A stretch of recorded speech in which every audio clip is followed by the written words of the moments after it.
I'll jump right in. Well, one thing I maybe should say is that I was a photojournalist. I've always been an artist, but I've worked as a photojournalist on the streets of New York City, and I was the photo bureau chief at Reuters News Service in New York City. The work that I did as a journalist informed the personal work that I did and that I do, and I don't think I would really be able to do the work that I do if I hadn't done the work that I did. So they kind of all come together, and that's part of what I'm going to show you. So this is the cover of Using History, and Using History was a 10-year exploration of American identity, how we see our history and how that influences who we are today. The past influences the present. Let's see if I can figure this out. Okay. I started to become interested in history. When I photographed a centennial celebration in a small rural town in South Dakota. It was called Stickney, and as part of their celebration, they had a pageant that they enacted one night out on the prairie. It was called the Panorama, and in their pageant, the townspeople wrote it, and they acted it out. They told the history of 100 years of this rural prairie town in South Dakota. They had Lewis and Clark, they had all your standard Western characters, cowboys, missionaries, gold prospectors. They did a small reenaction of Custer's Last Stand, where they had white people dressed as Indians with their faces painted. And after the reenactment, or after the pageant, I started thinking about history. Who writes history, and how does it become history? And what does it mean that we choose to celebrate and glorify particular events and other events are forgotten? What does that say about us as a culture? So I decided to photograph how history is remembered.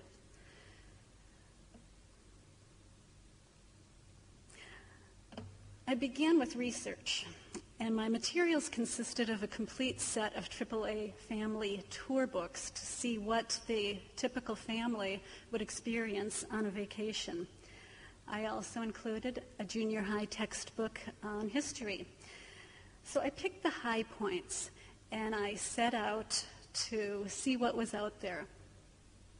I designed a series of road trips, and I loaded up the car and headed out. So hop aboard, because I'm going to take you on an American road trip.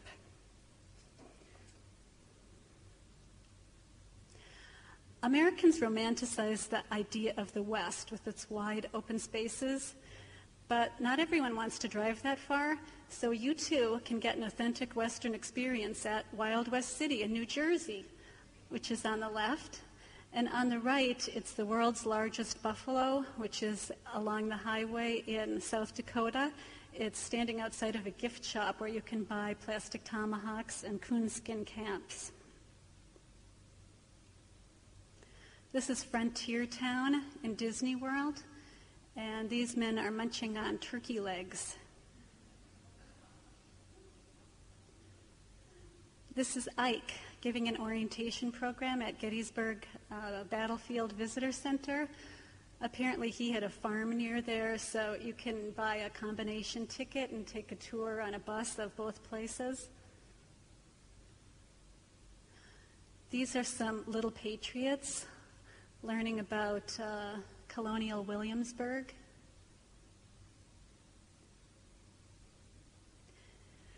And this is the Wigwam Motel. It's along Route 66 in Holbrook, Arizona. It was built in the 1940s. And for $48 a night, you can get a real Western experience, complete with cable TV and air conditioning.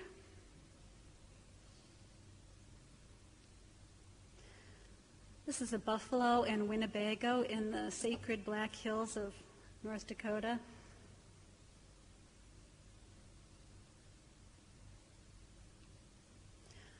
This is one of my favorite places, the Chieftain Cafe and Motel. It was built in 1964, and it's in Carrington, North Dakota. And Friday nights, it's a very happening spot, one of the only bars in town. The parking lot is full with men who have finished up a long day on the threshing machine. During the day, it's kids coming by on their bikes for sodas.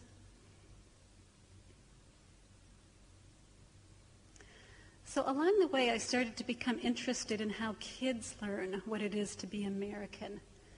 The girl on the right is in Lexington, Massachusetts, in her Uncle Sam outfit, holding her Tweety balloon. And on the left, it's outside of Houston, near the Johnson Space Center. And I love that astronaut because he's holding those enticing French fries. These are fifth graders from Long Island, and they're doing a chapter on immigration. So they dressed, at the end of their studies, they dress as their ancestors and they take a trip to Ellis Island.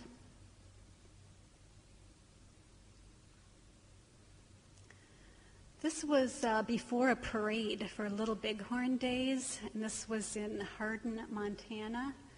It's kind of interesting because the Native Americans in Montana didn't make totem poles. And the boy that's inside of the totem pole, I don't think he really learned much about Native American symbols. He was crying the whole time. I think he was just experiencing how horrible it is to be stuck in a box for a long period of time. During the 10 years that I was working on this project, I had a child, and actually 2 children, and I hauled them along on a lot of my adventures and tried to introduce them to history. This is my son Axel, and this was his first introduction to Lincoln. It didn't go really well, so I tried it again later that day. Didn't go very well then either.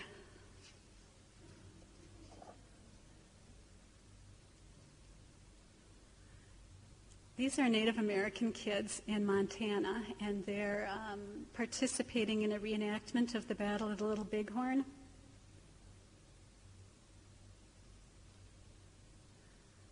And these are kids celebrating Flag Day in Manhattan.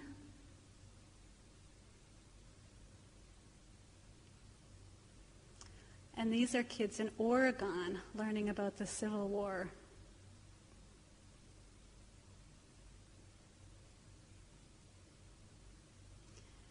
And this boy is just enjoying the view in the parking garage at Mount Rushmore.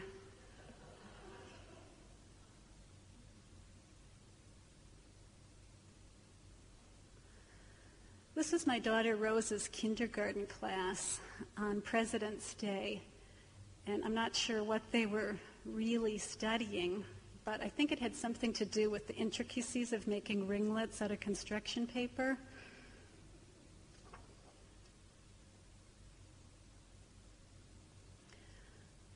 This is one of my favorite images, and this is Thanksgiving Day at the Rainbow Room.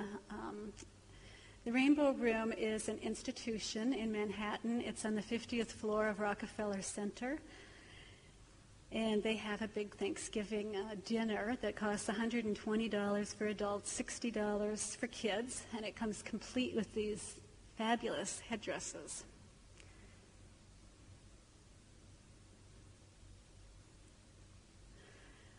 These 2 boys live in Lusk, Wyoming, and Lusk is a town of about 400 people. But every year for the past 50-some years, they've been putting on a pageant titled The Legend of Rawhide. It was written by a local woman, and it's just local history.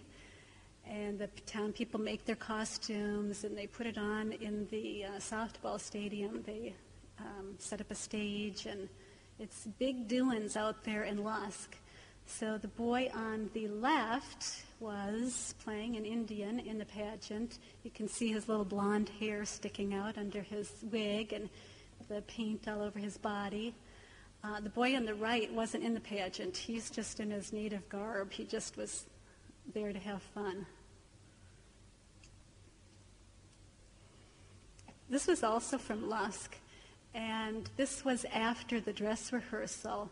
This family was in the pageant, and they made a little stop at the grocery store to pick up some bread for dinner.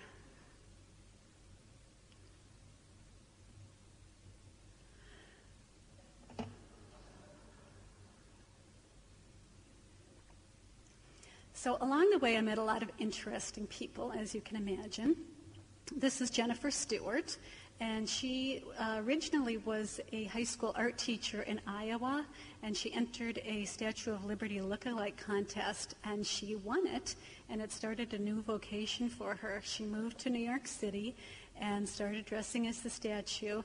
When I originally photographed her for the New York Times Magazine, and we kind of got to be friends. So here she is at Madison Square Garden. She spent some time as kind of a mascot for the Lady Liberty women's basketball team. But she now travels all around the world portraying the statue. This is Gerald E Strim, and Gerald was working as an injection molding operator when someone told him that he looked like Lincoln. So he started reading about Lincoln and was so fascinated and entranced by Lincoln's personality and writings that he switched to the night shift at the factory and started dressing as Lincoln during the day and going around to schools and giving programs. So after a while, he quit his job at the factory, and he bought this 1970 Winnebago. It had 70,000 miles on it. He had it painted, and he went full-time as Lincoln, driving around the Midwest to senior citizen centers, assisted living facilities. He puts on quite a show. He plays the comb. He dances a jig. He recites several of Lincoln's speeches, and he camps at night at Walmart. He put over 150,000 miles on the Winnebago before it caught fire one day when he was driving down the road. He had to get a farmer to help him wire down the roof, and so then he had to retire it. This is Steve Alexander. And he grew up wearing a coonskin cap and developed a passion for Custer. So when he became an adult, he started enacting Custer. He is for hire, and he'll go just about anywhere that you need a Custer impersonator. He doesn't seem to get quite as much work as Gerald and Jennifer do. But if you know anybody that needs a Custer, he's available.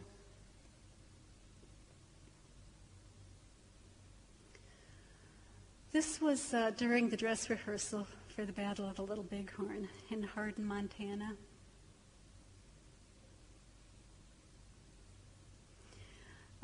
These people are dressed as Black Panthers, and this was at a masquerade ball that was to raise money for and celebrate a museum called the Great Blacks in Wax.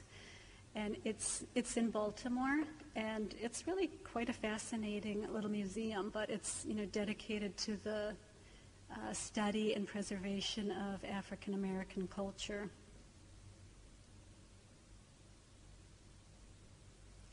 This was a play during a Juneteenth celebration in Texas. One interesting side note is that, history changes. I didn't really think about that before I started on this, because you think of history as being truthful and something that's written in stone, but it's really not at all. It changes with every generation according to what is popular in the culture at that time and who has the power to promote their ideas. When I first started on this project, I couldn't find a lot of events having to do with African American history, and there were a few Juneteenth celebrations in the country. Now there are probably 100,000 of them. There's a website dedicated to them. So that's something that I saw change over the course of working on this project. This was at an event called the Bonnie Blue Ball. It was in Richmond, Virginia, and it's put on by the Museum of the Confederacy. Patrons of the museum come dressed as Southern belles and Confederate soldiers, And the man in the car was a waiter who was arriving and asking where he could park.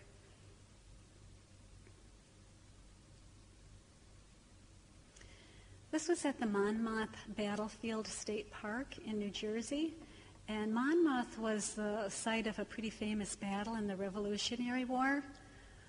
But the battlefield, they needed some money to make some improvements, so they hired it out for the day for the Civil War reenactors. And the next picture is Washington crossing the Delaware. And it's reenacted every year on Christmas Day, which is the day that it actually happened. And there is a park called Washington Crossing State Park that borders Pennsylvania and New Jersey. So they did actually row across the river in replica boats, but then they were kind of in a hurry to get back to their cars so they could get home for Christmas dinner, so they just kind of walked back across the bridge quickly.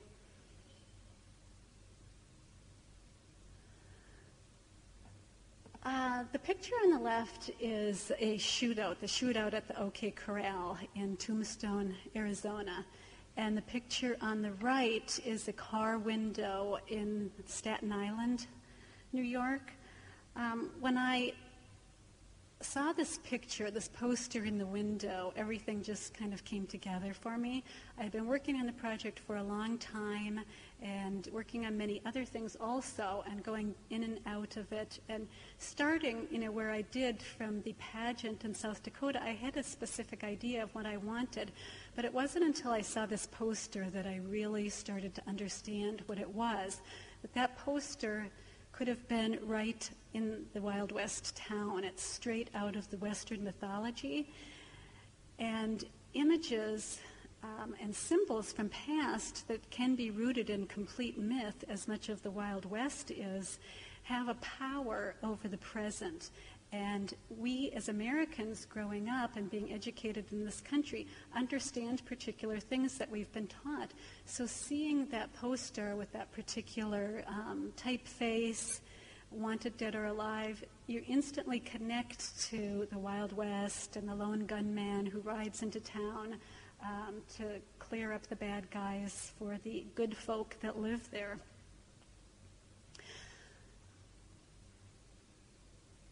This was a parade in Minnesota, and the girls are wearing fireman caps and carrying a sign that says "Liberate Iraq." So I think this demonstrates how two completely unrelated events are linked in the public memory banks. And I think it's a really good example. I think it's what Karl Rove was speaking about when he said, if you repeat a lie 5 times, it becomes the truth.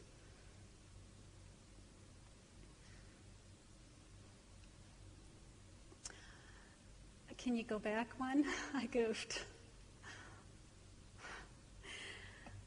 Okay, so I had 10 years worth of images, and I wanted to create a book. I knew that I had to do it myself because so many of the images are funny, and I didn't want the book to just be funny. I wanted it to poke beneath the surface. I wanted it to look at the many layers of cultural history. So I designed the whole book myself, and I worked with the juxtaposition of the images to point out different layers.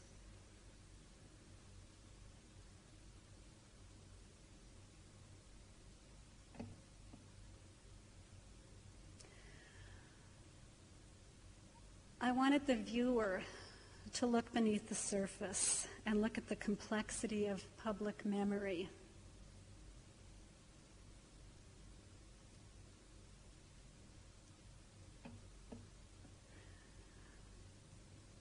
I wanted to question what it means to glorify certain symbols, what that reveals about us as a culture.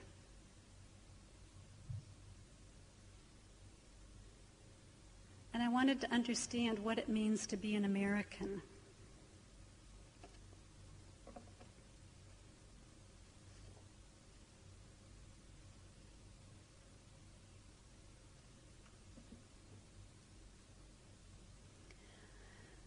So this is the cover of my first book, In Search of the Corn Queen. I grew up in Minneapolis, and after I got my BFA, I basically packed up 13 boxes, took them to UPS, and hopped on a plane for New York City. After I had been in the city for a while, I started thinking about the differences in the culture between the Midwest and New York. The image on the left is a rodeo in Vian, Oklahoma, and on the right it's just a scene in Chinatown.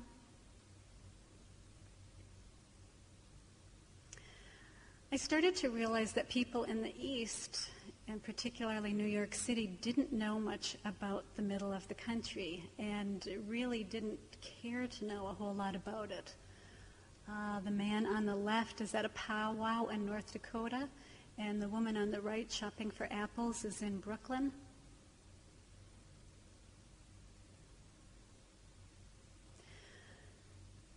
So I decided to go back to the Midwest and photograph rural festivals. I picked the rural festival because it's a gathering of people who live there. It's a celebration. And I loved the faces and the activities I felt really spoke to the Midwest. On the left is Union City, Tennessee, and on the right is a couple shortly after midnight in Times Square on New Year's Eve.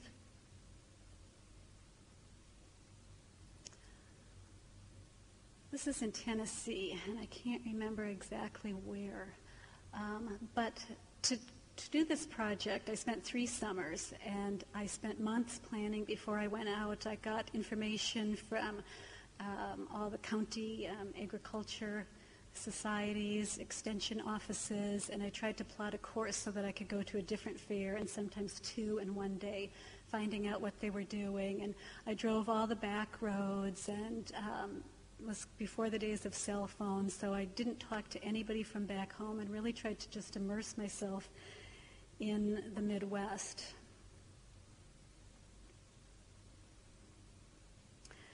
As a kid, we always went to the Minnesota State Fair, and I loved the fair.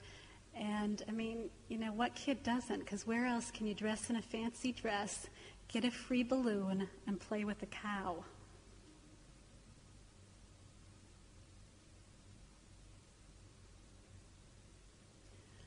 This is a baby contest in Butler, Missouri. And this is a fair office. I think this is in Arkansas.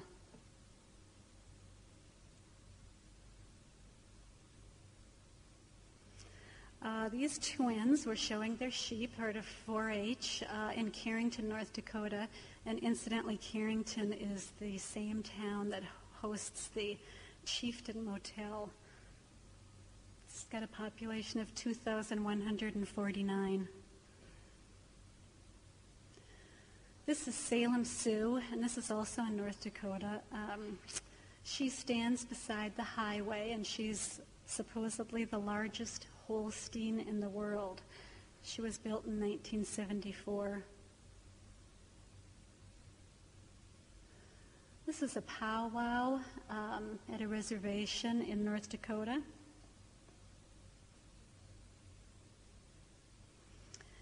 And this is a Davy Crockett look-alike costume contest, and this was in Lawrenceburg, Tennessee.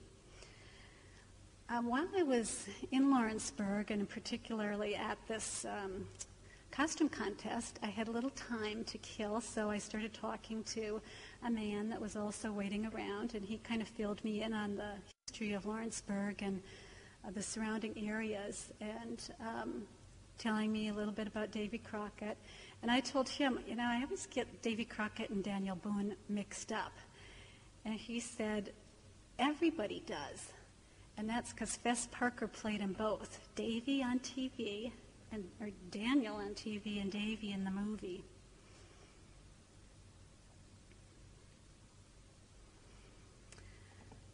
These are twins, and their names were Christy and Misty, and they were at the Fairest of the Fair pageant in Ashland City, Tennessee.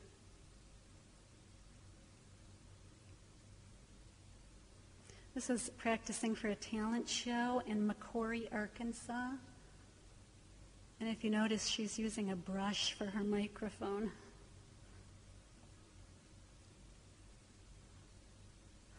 This is a carnival worker in Wheatland, Missouri, population 388. This was a very small carnival, and I met a woman named Faye Belden. She owned 11 attractions in the carnival. So I started talking to her. She was taking a break from working at the duck pond, and she told me a little bit about her business. She said, "I get people who can't hold down a job, not capable of it. I take people for face value. If a guy is straight today, I don't care what he did yesterday. I give everyone a chance. I've hired a lot of handicapped people. I had a guy once who didn't have any legs. I don't care, as long as they can make change."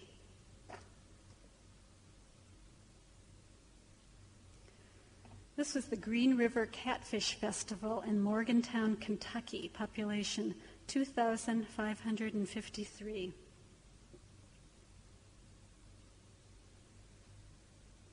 This is Waiting for a Parade in Cleburne, Texas. And these men were at the Tippah County Fair in Ripley, Mississippi, population 5,478. The man on the left was the director of the Tippah County Fair, and the man on the right said he was cleaning up and seeing after the cows.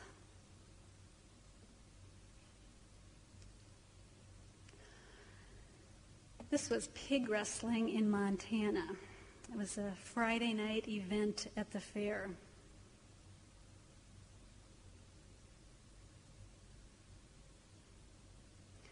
It's a Ferris wheel in Iowa.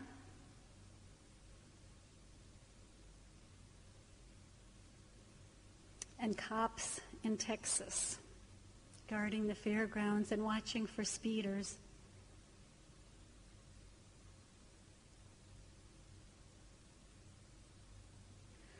This was a parade in Stickney, population 351. And these were square dancers in Chamberlain, South Dakota. One thing I learned when working on this project was a lot about myself and my own identity. I didn't grow up on a farm. I grew up in the city in Minneapolis, and I lived in New York City, so I always thought of myself as a New Yorker. I felt that I had left the Midwest behind, and I was a sophisticated New Yorker. I was at a sheep show in some town in Nebraska, and I started looking around. All the women there were standing around in the circle, and I realized that they all looked the same. They all had on blue jeans and oversized T-shirts and white tennis shoes. They all had shoulder length, kind of dark blonde, curly hair. But there was one girl there that was different. She had black hair that was cropped, and she had on a mini skirt and white boots. And I thought, okay, she's from someplace else. She's an outsider like me. So I went up and started talking to her, and sure enough, she was from California. She was just there visiting her cousins. And I felt that we had a relationship because we were different from everyone else. And then I went into the restroom, and I looked at myself in the mirror, and I saw a woman that had on blue jeans, an oversized T-shirt, white tennis shoes. She had shoulder-length, dark blonde hair that was curly. And it was then that I realized how much of myself was in the Midwest and how much it had affected my persona and who I was. This was a harvest festival in Gothenburg, Nebraska, population 3,169. And incidentally, Gothenburg was a stop on the Pony Express.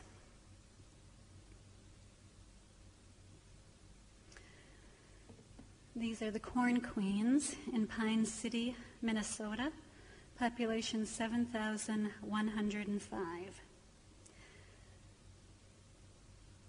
So through the process of photographing the Midwest and these fairs, I really came to understand myself and how much of growing up in this particular area I had absorbed and how much I identified with these people, whether I liked it or realized it, which I think was another thing that led me into looking at the country as a whole and how we understand our identity.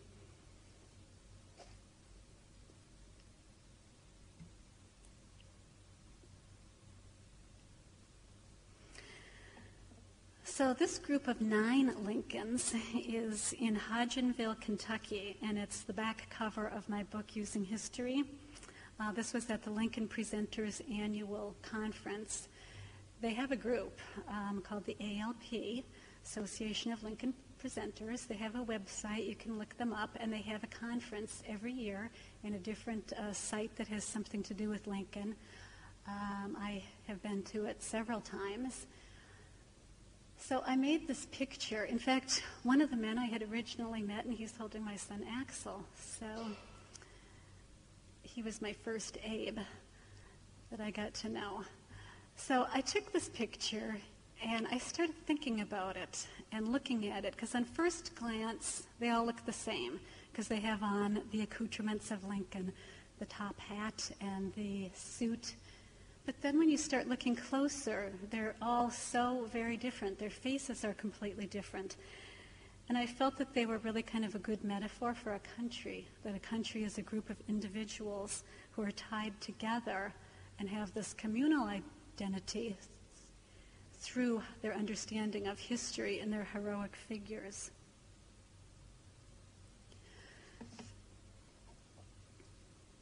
So I decided to go back to the conference a few years later and photograph them individually.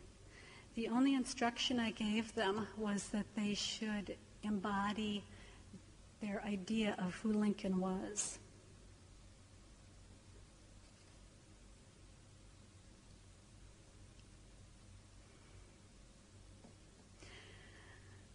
Originally, I thought that they would all be in the same place. That's how I kind of envisioned doing the project, that I would just set up and they would all come to me. I made an announcement at their meeting that I was going to do this project, and anybody that wanted to participate, I was going to be in this particular place, and they could come and get their picture taken. It didn't quite work out that way. You know, a good number of them came, but other ones who wanted to be photographed didn't make it because they couldn't remember what I had said, or they couldn't find me, or a few of them wanted to go back to the hotel and take a nap. So I had to go looking for them and photograph them in different places. So faced with the different backgrounds, I scanned all the negatives and brought them into Photoshop and started playing around with the backgrounds. I muted them and I put a lot of gradients on them because I wanted to make them all look together, or look similar, so that they would work together as one cohesive piece. I also wanted to reference history painting with the blurring of the background.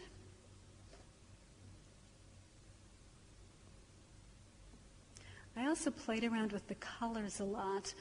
The negatives originally were a very natural color, and I made some just really quick Xeroxes of them and started looking at them and showing them to people, and I really felt that the off-color of the Xerox worked, and it sort of gave a feeling of old postcards and hand-tinted photographs.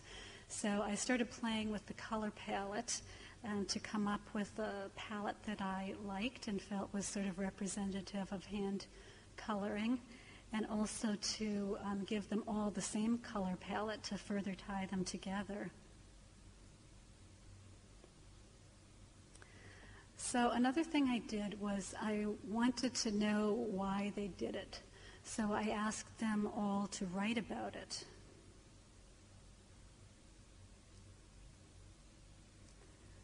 Every one of them pretty much wrote about being changed by Lincoln's moral character and his integrity.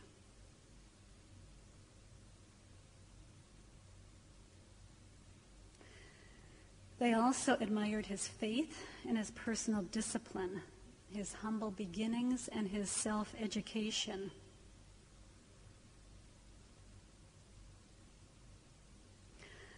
Some of them wrote about manic depression because Lincoln suffered from manic depression, and some of them felt close to him because of that, because he wasn't a perfect man and they had issues in their own life.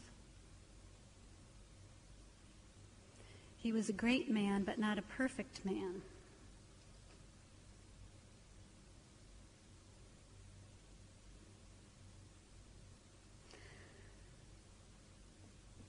So as Americans, we have ideals based on our understanding of history, and they bind us together and inform our national group identity. Lincoln embodies one of our most cherished tenets, and that's that hard work and determination can help a person to rise to a higher status in life. I decided to hang them together as a grid because I didn't want to focus so much on the individual. I wanted to focus on a group and how they went together as a group and embodied this group identity of a hero.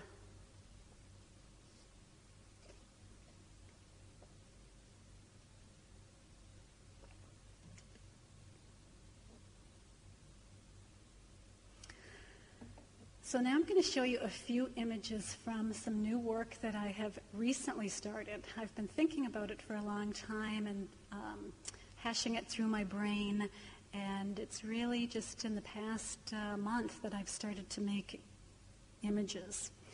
But first I want to show you some things to give you an idea of how I started this, what my thought process was. Have you noticed the proliferation of flags everywhere since 9/11? And the words freedom, liberty, hero, they're everywhere. Okay, camera in the drugstore, at the car wash, the realtor, on junk mail. So I started thinking about that and wondering how these images function subconsciously to tie us together to history in a sense of nationalism. This is one that I particularly find interesting. This was an ad that ran in the New York Post right at the start of Operation Iraqi Freedom, and it advertises the National Day of Prayer. The face of prayer has changed, the need for prayer has not. And it uses this image of Washington praying. So the image of Washington praying is a pretty iconic image, but where did it come from? Was Washington a religious man? The story of Washington praying in the woods alone at night at Valley Forge is a story, and it was first told and written by a man named Henry Weems. And he also wrote the story, I Can't Tell a Lie, of Washington chopping down the cherry tree. It's pretty much been dismissed as just a story, and Washington is thought by most historians to not have been a particularly religious man. But the story caught on, and it became a painting that you see on the top, which was made into an engraving, but it was originally an 1866 painting by Henry Bruckner, and it was made into a stamp in 1929, and then there was a painting by Arnold Frisbee, which the ad came directly from. That was in 1976, and that also was made into a stamp. So the image of Washington praying has become this iconic image that we instantly understand that.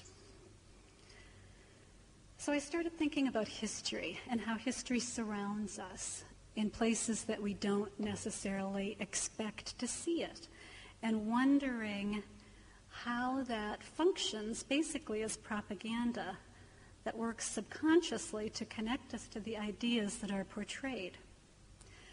So I've started exploring public spaces. not the tourist sites or museums or memorials like I've photographed in the past, but everyday places like libraries, schools, town halls. This is the courthouse in Wayne, New Jersey. And this is the mayor's office. So this project is in the very beginning stage. And these images were all taken within the last month and just within a few miles of where I live. This is the mayor's conference room. So I'm looking for history that blends in like wallpaper.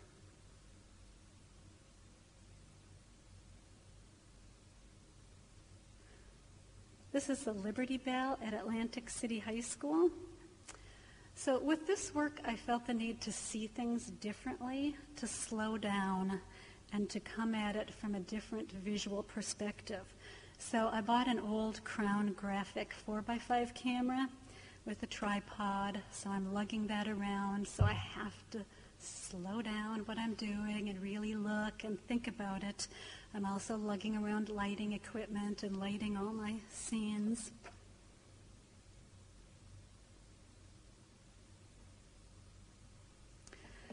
This is Princess Wyanoke at the library in Wanacue, New Jersey.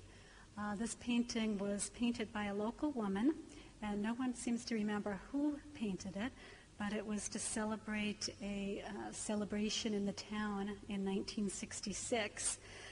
So it's a completely fictional Indian princess that some of the folks in Wanacue promote and is promoted in this painting.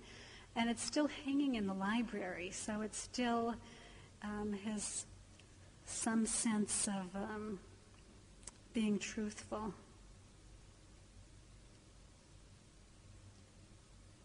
This is the information desk in Vernon, New Jersey.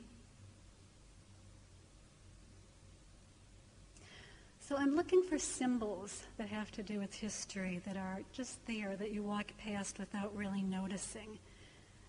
And they can be very subtle, and I'm making really formal compositions.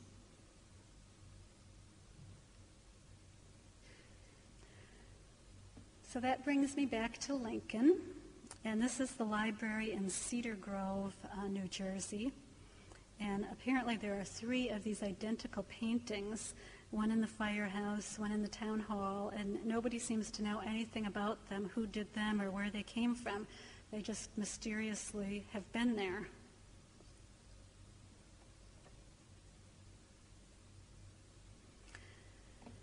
So this is a picture that's in Using History, and it's a family from Long Island, and they had a goal to get to Mount Rushmore.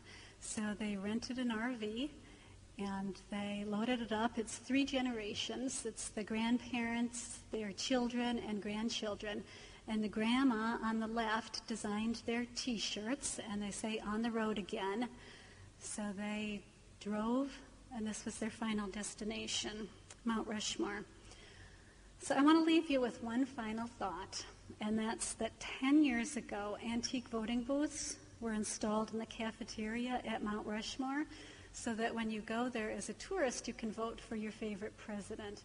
And not just the presidents that are on the mountain, but any president. So Lincoln was the perennial favorite for the first 6 years. But then in 2003 and 2004, it was suddenly George W. Bush was the favorite. But I'm happy to report that in 2005, Lincoln was once again voted the favorite president by visitors to Mount Rushmore. So that's it.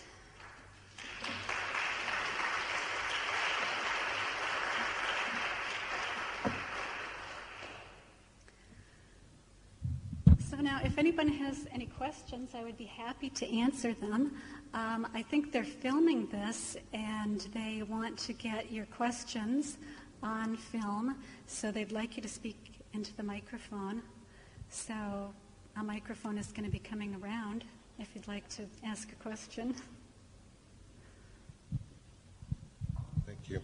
Excuse me. Well, I'm at the Contemporary, employed there, so I've been happy to see the 19 Lincolns, on a nearly daily basis. And a question that I have, and a lot of people have, is about the young Lincoln, the one image that has the two Lincolns, and one is quite a young man. Would you mind just telling his story a little bit? Yeah, it's a pretty interesting story, actually. He's blind, and that's not his father that's with him. It's just another man. I don't know what happened to his parents, if they died, or he doesn't live with them.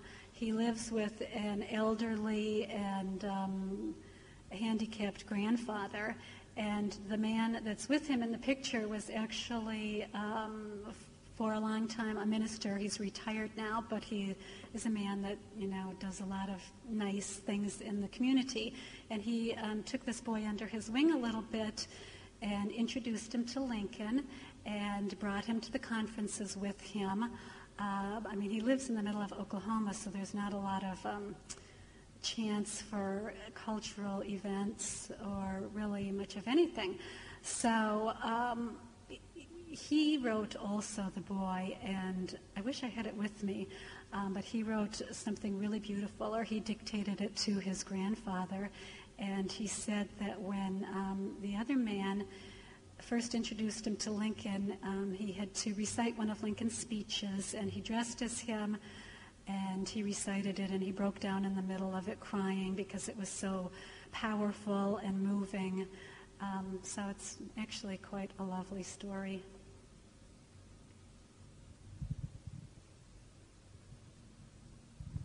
This may seem like a really odd question, so forgive me, but just looking at all your photographs and ideas, they're really wonderful. I have to wonder what inspired all these different ideas. Like you said, how do we choose what history is? What inspires these icons, that kind of thing? What is the initial spark of inspiration for that? Well, I think it was the pageant that I watched in Stickney, seeing this just mishmash of things and thinking that this is what this particular group in Stickney says is their history, but there's Native Americans living 10 miles away, and I really doubt that they would depict the last 100 years in the same way. So I started thinking, well, who does get to say what's written down?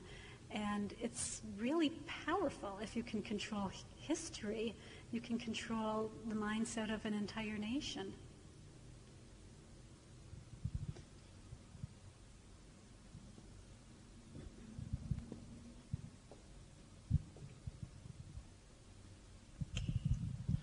I was interested not only in the anthropologies that you're depicting, but you seem to have a great attraction towards the personal stories of some of these people, and I wonder if another project might delve into the psychology of some of these people in a more directed way.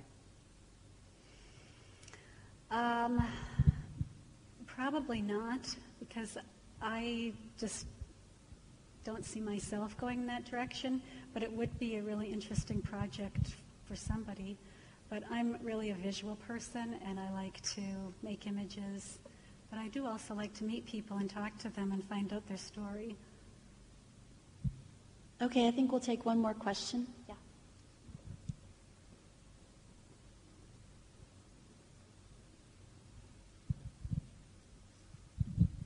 My question is kind of related to Lisa's question, and in part also because I know a lot of those places, being also a Midwesterner and spending a lot of time in Minnesota. What do the people you're photographing think about what you're doing, and do they ever get to see the photographs and respond to them?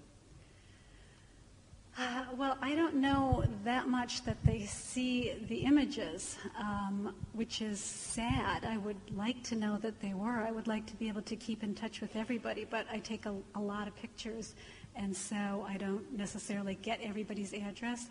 Anyone who asks me for a picture, I will send it to them. And people, their response to being photographed is people are generally happy and feel flattered to be asked. So I don't think I've ever had anyone refuse. But yeah, I would like them to see them. The Lincolns, of course, I've kept in touch with and sent them all pictures, and they all liked them. So that was nice. Okay, thank you all for coming this evening, and thank you very much, Greta, for talking on your work. Thank you.